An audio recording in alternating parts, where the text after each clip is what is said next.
ጸሎታ ወረከታ ያህሉ ምስለ ኩልነ ህዝበ ክርስቲያን ለዓለም ዓለም አሜን። የብጽዕት ቅድስት አርሴማ ተአምሪህ ነው። ጸሎቷና በረከቷ አማላጅነቷ ከሁላችን ከህዝበ ክርስቲያን ጋር ይኑር ለዘላለሙ አሜን። በሮም አገር ስራው መልካም ሃይማኖቱም የቀና የብጽዕት ቅድስት አርሴማ ደብር መምህር የሆነ አንድ መነኩሴ ነበር።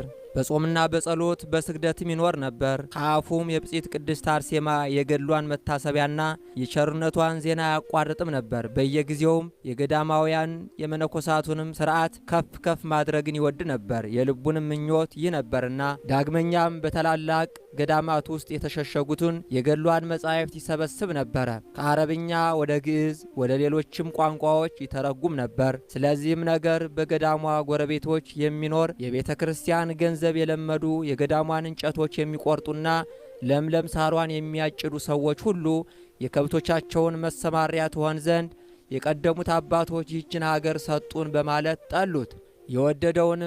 የወደድነውን እንሾም የጠላነውንም እንሽር ዘንድ በእርሷ ላይ መብት አለን።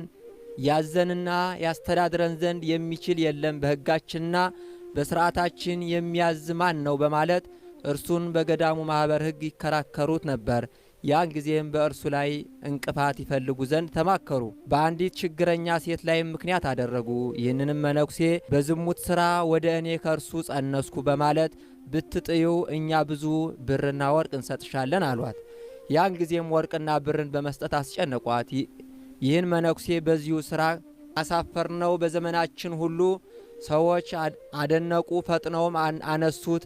የሥጋውን መልክ በመታጠቢያ ቤት የታጠበ መሰለ። ይህችም ሴት በገዡ ፊት አቆሟት። ይህ መነኩሴ በዝሙት ሥራ ካንቺ ጋር በእውነት ተገናኝቷል፣ በማኅፀንሽ ያለው የእርሱ ነውን? አላት። ይህች ሴትም ከእነዚህ ክፉ ሰዎች ስላስገደዱኝና ስላስጨነቁኝ ብርና ወርቅ ከመውደድ የተነሳ በሐሰት ምስክር ለመሆን ስለተዘጋጀው እግዚአብሔር አምላኬ ኃጢአቴን ሁሉ ይቅር ይበለኝ አለች። ይህንንም ጻድቅ ሰው ግን ፈጽሞ አላውቀውም፣ ያለ ዛሬ ፊቱንም አላየሁትም። በማኅፀን ያለው ይህ ጽንስም ይህንን መነኩሴ ከከሰሱት የአንዱ ሰው ነው ብላ በጉባኤው ፊት ወርቅና ብሩን በተነች። ያን ጊዜም ከሳሾቹ 40 ቀን ያህል አሰራቸው።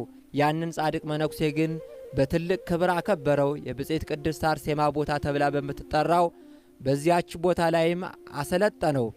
እነዚህም ከሳሾች ከፈተቱ በኋላ በዚያ ጻድቅ መነኩሴ እግር በታች ሰገዱ፣ ለቃሉም ታዘዙ፣ ፍቃዱንም አደረጉ። በቅዱሳን ጸሎት እስከ ሞታቸው ቀን ድረስም ለደብሯ አገልግሎት ታዛዥ ሆነ።